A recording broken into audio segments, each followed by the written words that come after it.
This video is going to be about the things that I think are the most important to learn when you're trying to get better at Puyo. And this is less about how you actually learn them or do them, and more just discussing the ideas that I think are the most important to focus on.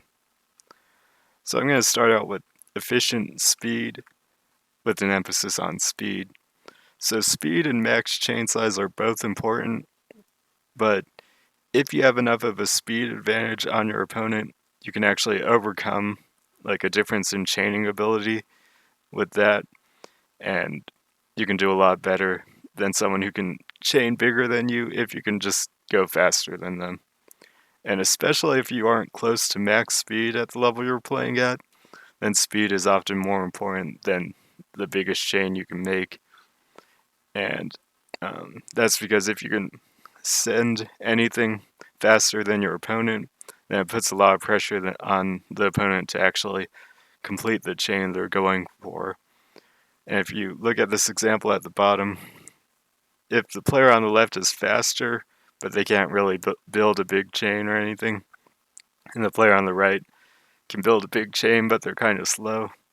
In this case, the player on the left is probably going to win. Like they're kind of limiting their chain size with how they're building, and they're just going to send a 3-chain, and maybe that they can't do that much more than a 3-chain. But if they're faster, like the player on the right can pretty easily make a 5-chain if they get the right colors.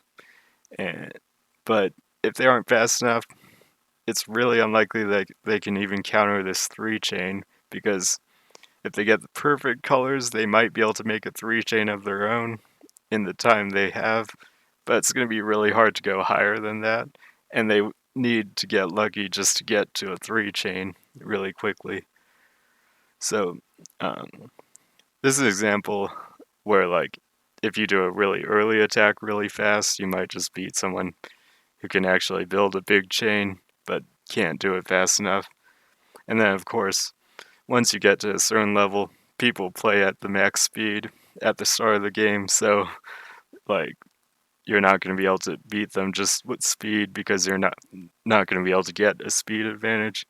But um, as you build higher as well, it still comes into play where even if you can build like a 13 chain, or if you can build a 13 chain or so pretty consistently, and the opponent can only build an 11 chain consistently, but they're a lot faster than you, a lot of times the person who's faster is just going to end up winning, because it's going to put a lot more pressure on you to actually finish your chain, and that's going to make it more likely that you make mistakes or can't get through it fast enough, or you get unlucky with the colors or things like that.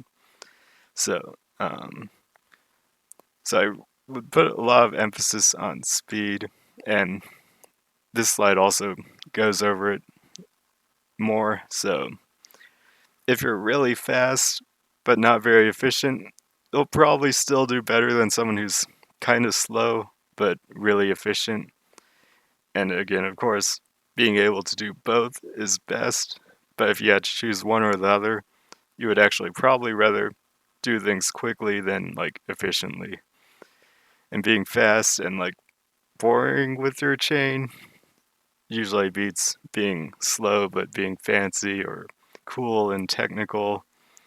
And then fast and simple and repetitive usually beats like slow and smart and good strategy and things like that. So for some more examples, this chain on the left is really efficient. It's got a really nice tail. It's going to be a 5-chain all clear. But if they're going slower than this person on the right here, then even though the chain on the right is like throwing away a bunch of pieces on the right side, and it's pretty inefficient, and these yellows kind of stick out and they might break, and these reds might not connect unless you like get lucky and put a red here.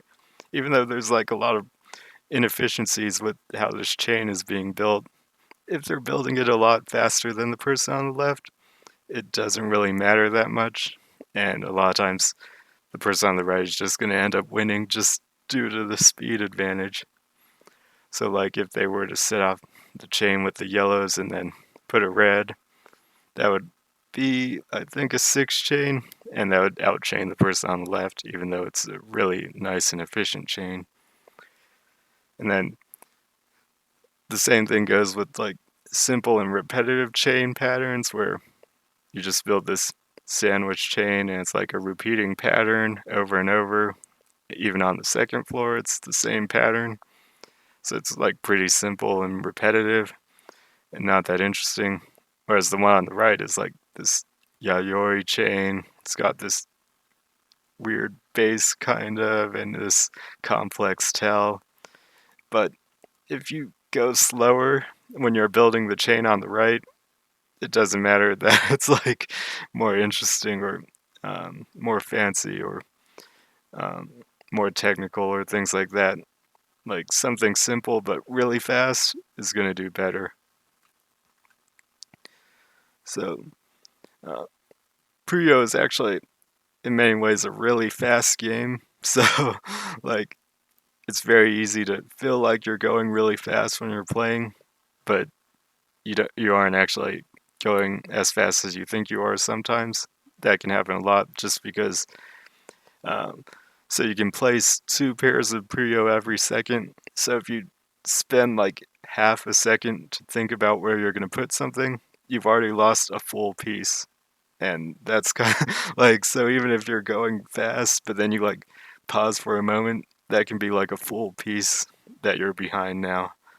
So it's like, so actually it just feels like, so I would say when I'm playing, it feels like I'm always going really fast, but then I'll notice that, like, if I watch a replay, sometimes I actually slow down for a moment, and then if I'm playing a really high level opponent, they're still going really fast, and they're already, like, ahead of me.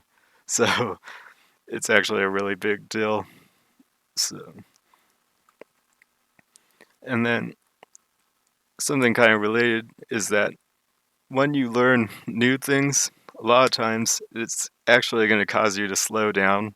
So it can be, it can kind of feel like um, it's making you do worse when you learn something new because it you're not going to be able to do it as fast as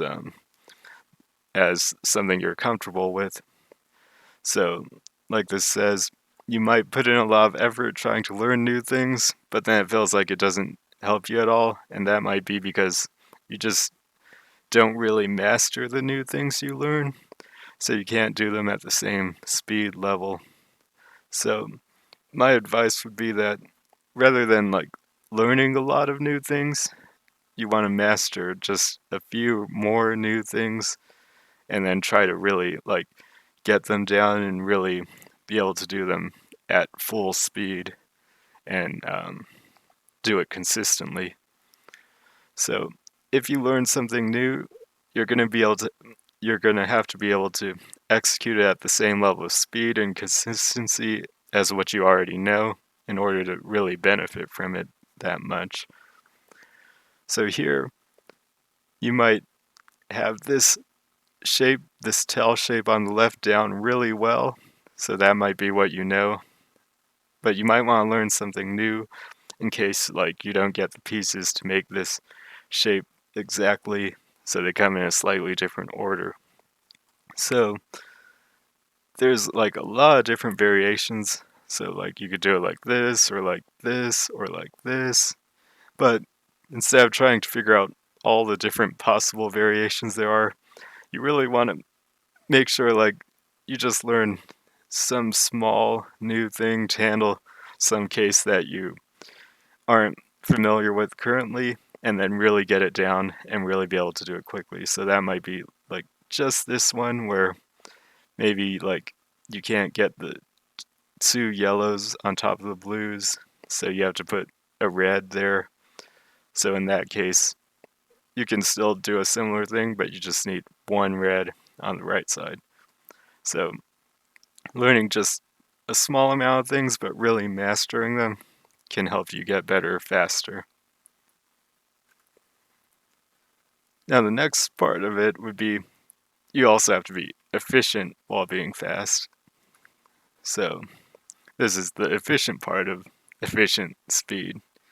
So you're going to want to try and clear every Puyo you place, and that's going to be easier when you've placed fewer pieces, but then as you get to bigger chains, it gets a lot harder. And then anything you can do to increase your max chain size is going to help. And so I'll talk about that more, but as an example, this chain is okay, but you can see there's like this double match at the start that's inefficient, and then there's some Puyo left over. So if you have a lot of Puyo left over after you set off a big chain, you can see like where you're not being that efficient. So this chain didn't have a very good right side tail, and then some of the space on the transition wasn't able to be used and things like that. So a big factor in being more efficient is learning variations to use those pieces that you think are useless. So um, this is a common thing that I've seen with newer players where they'll ask like, what do you do with the pieces that you can't use? And it's less about not being able to use them and more just like, if you think that you can't use them, it's usually because you're trying to force a specific form. But if you have more flexibility, then you can often find ways to fit in those pieces that look like you can't use them just because it doesn't fit a form that you know. So, something really simple though is just being able to recognize where a piece is needed. And I say simple as in it's easy to say, but it does take practice to actually like really get it down. But like if you have a form like and you need this yellow red, you have to be able to recognize that like when you draw yellow red, you have to remember, oh, I need it right here in this form. So if you put it somewhere else where you don't need both colors, then that's being less efficient and it's going to make it harder for you to complete the chain. But then other big things would be like being able to change the order that colors pop. This is probably one of the biggest points there is in being more flexible in your chain building and being able to accept more colors. And both of these examples are going to show this. And then if you can find ways to insert in other extra colors into your form, that will also help you be more flexible and have less useless pieces. And then just learning different ways to build chains, different variations, and different patterns. So let's look at these examples. So let's say the chain form you're going for is this one on the left, and it's pretty simple and repetitive, and you understand it, and you're just trying to build it. So you get this close to building it, but then these are your next pieces, so you're getting a double red and a blue green and a yellow green, yellow green. So those pieces don't fit with the form, like the double red doesn't go anywhere, and if you try to put it on the transition, it'll mess things up. So you kind of have to just like put it in the middle maybe, and then you're not getting the yellows you need. So you have to put the next piece down somewhere, and that's going to get in the way, or it's going to be thrown away or something like that. And then you get the yellows but not the reds, so you put the yellows. So you have these like a lot of the Puyo that you can't use. But is there something else you could do with it? Of course there is. I'll show the example later on. And then let's look at this one. So let's say you're going for the form on the left, and it's a very nice form. It's a little bit complicated, but you clear the greens, and then the yellows, and then the blues, and then the reds, and then the rest of the chain all disappears, and it's going to be an all clear. So that's all really nice and good, but what if your next colors are like double red, and then double yellow, and then green, red, and green, blue? That doesn't fit this pattern at all, so like the double red can't go anywhere, so you would maybe try to use that on the tail, and then the double yellow can't go anywhere because it like can't connect to the yellows because that would pop them, so maybe you try to put that on the tail too, and then you have a green blue, but it's like it doesn't exactly fit the pattern, and then a green red that doesn't exactly fit either, and then when you try to force them in, it might make your shape kind of like not a good shape anymore, where you have to use the second column and build up really tall. So is there something you could do with these like useless pieces? So for this first example, you could build the chain like this. So instead of trying to force yellow to be the next color after the blues, if you can change the order that the colors pop in, you can use the reds instead of the yellows. So like this. Now, after the blues pop, you pop the reds instead of the yellows. So being able to change the order that the colors pop in instantly allows you to be more flexible, because even if you don't get those yellows here, you can now pop the reds next and continue building efficiently without wasting anything. And then you can insert in the extra green blue like this and then put a yellow, and then that allows you to set up to like build your build your tell even bigger, like just put an extra green and then blues, and then you could extend your tell as well that way. So then you'd be inserting in some extra colors that otherwise would look like they can't be used. And then for this example on the right, a different way you could build this is like, again, you change the order that the colors pop in. So the original plan was to pop the greens and then the yellows and then the blues, but you can cover the yellows and then pop the yellows first and then the greens next. So that's the opposite order, but it allows you to be more flexible here because you're not getting the greens um, as early as you want them. So if you can just find ways to change the order that the colors pop in, that's going to allow you to be a lot more flexible. And again, this video is less about how you can actually do that. It's more just talking about the point as something that you want to try and learn. Now finally, for max chain potential, one of the things that you want to focus on is minimizing how much wasted space there is in your chain.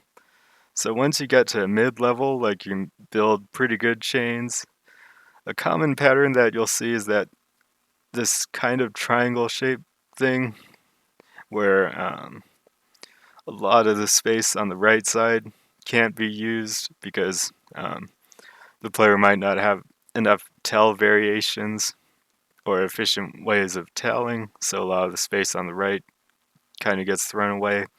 And then a lot of times people don't do enough multicolor stacking, or they can't build efficient shapes on the transition, so a lot of the space on the top left gets thrown away.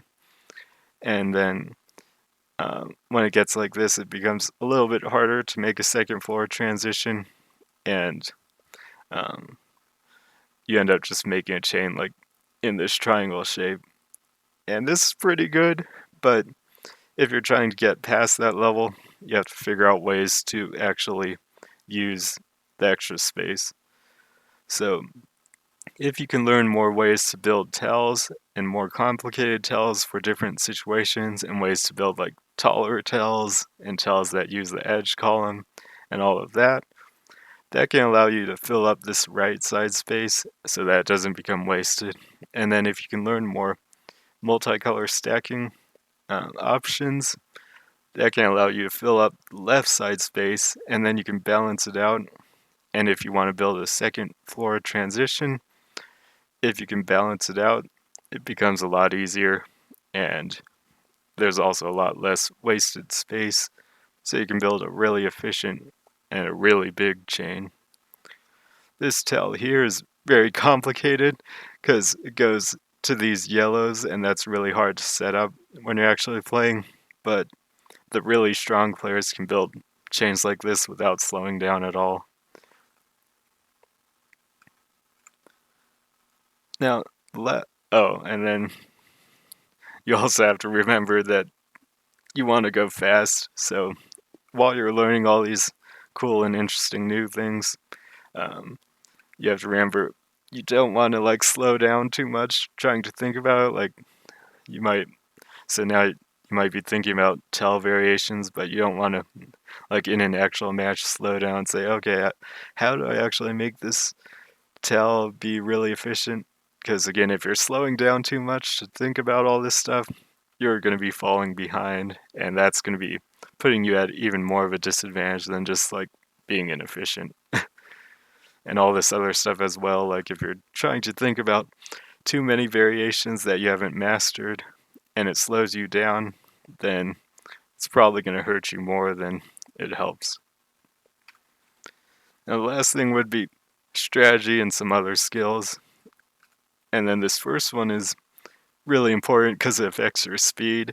So if you can read the opponent's chains faster, then that's going to help you play faster, because something that happens a lot with mid-level players or lower-level players is that the opponent will clear something, and then the player will have to look and then see what it is that's being cleared, and then they'll spend a lot of time looking at it and see, like, is that a full chain? Is it like, am I being attacked? Am I being rushed? Or does a chain cut somewhere? So they'll either like slow down a lot to try to think about all of that, or they'll just like assume that it's a full chain or something and go really fast, but then like it's actually a small chain and then they just get covered and lose, or things like that.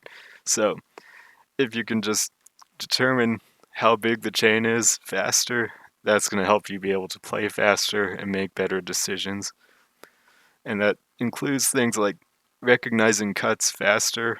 So first you kind of have to be able to do it on your own chain so that you don't make cuts unless they're intentional.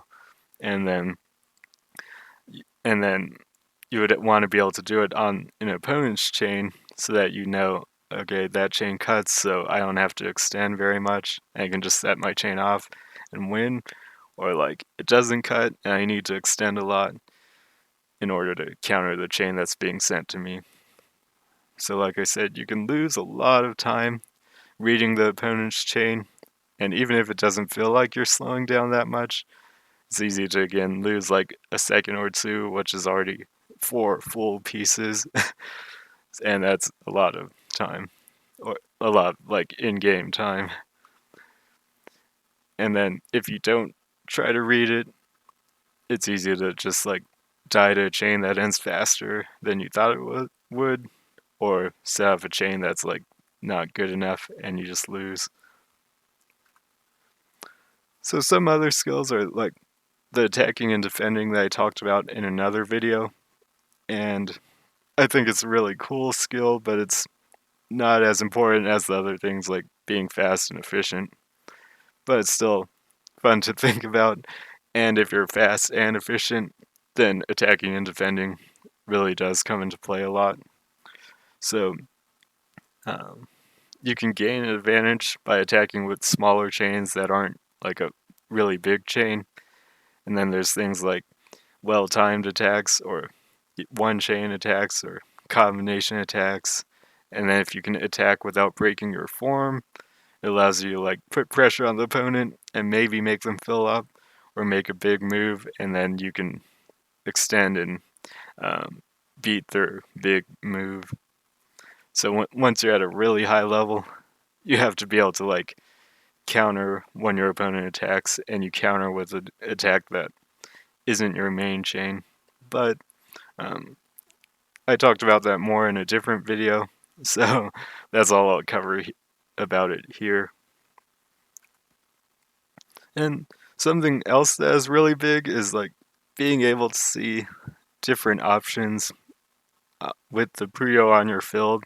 So it's easy to kind of tunnel vision on one option. So something I see a lot at like the mid level is where people build a chain and then they'll be looking for a single starter for their chain, and they'll like be in a hurry, so they'll be like trying to get the starter and then it won't come, and then they'll just fill up. But sometimes there's like alternate starters.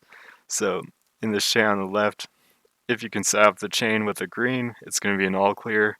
It's going to be a really nice chain. But maybe like you're not getting any greens, you get double yellow and double yellow, and then the opponent's chain ends, and then you like run out of time and you take the garbage and lose, and it just feels like you got unlucky because you didn't get a green.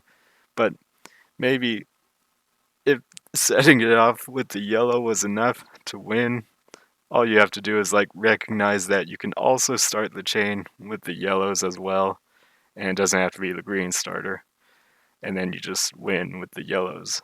So that'll happen a lot where people won't see like the alternate starters, so then they'll focus so much on the one starter, and when it doesn't come, they'll just fill up. And sometimes, like I've seen it where people even have the starting color in like the alternate starter as their final piece, and then they'll just like put it down without realizing it could have started their chain in a different way.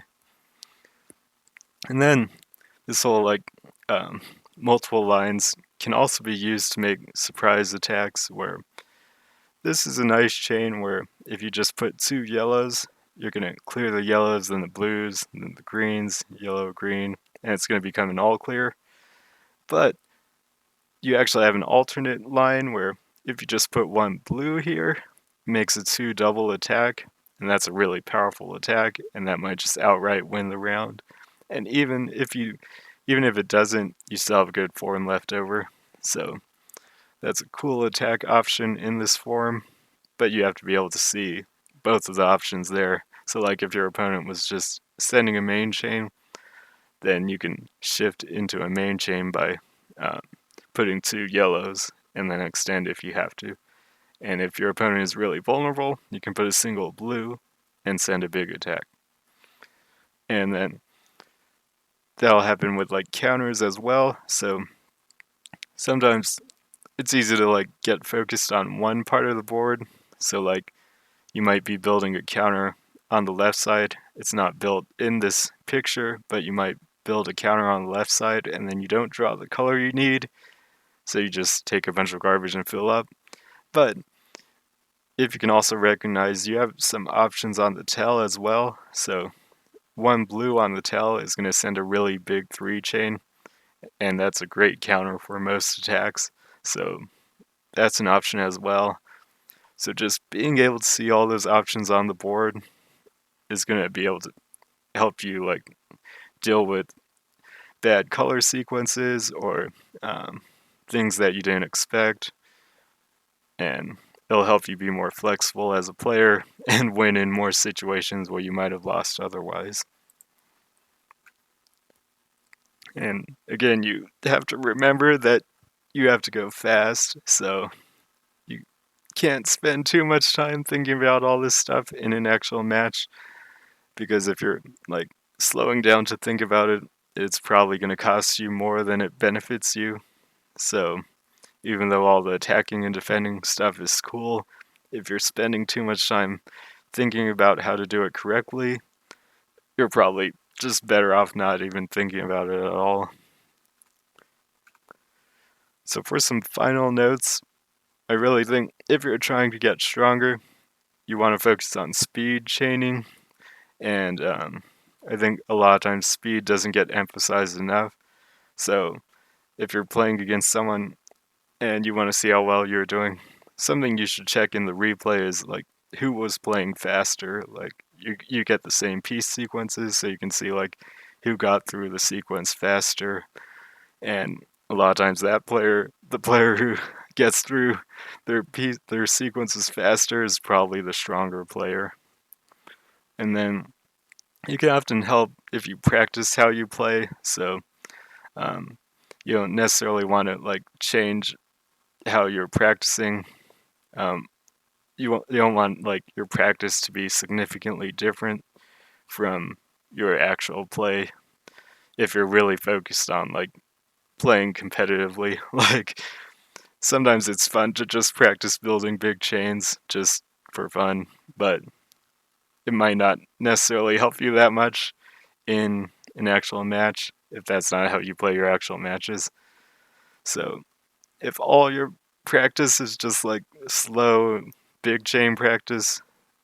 Sometimes you should do more like speed chain practice, and if all your practice is just like fancy and complicated shapes, um, you should either like use those in a game as well, or like also practice the types of forms you tend to build in a game. And again, try and focus on getting them really fast as well.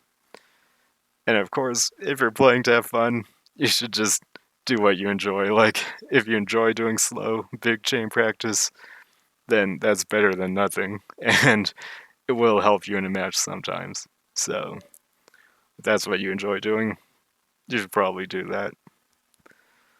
And again, you want to, when you're trying to get better, especially in this game, you want to master something small rather than like learning a whole bunch of big things and not mastering any of them.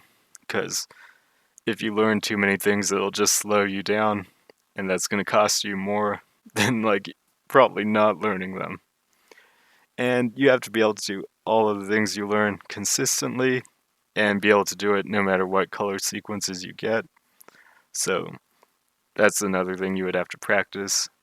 And of course, all of this is really difficult, but with practice, it becomes a lot easier and it becomes a lot more automatic and you can do it faster. So that's all I have for this video. Thanks for watching.